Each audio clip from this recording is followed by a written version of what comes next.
Hello everyone, welcome back to our channel. In today's video, I'll show you how you can create a Zoom meeting link. Let's get started. First of all, open your internet browser and then in the search bar, search for Zoom download. Now click on the official website zoom.com and download the app by selecting 64-bit version. Once it downloads, open up your download folder and then run the Zoom installer. Install the app on your computer. Once installed, open up the Zoom application on your PC.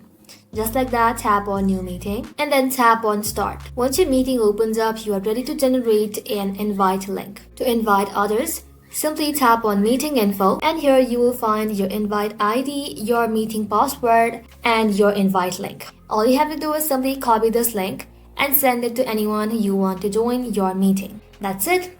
Creating a Zoom meeting link is super easy. Thank you all for watching. If this video was helpful, leave a like and sub and I'll see you in the next one.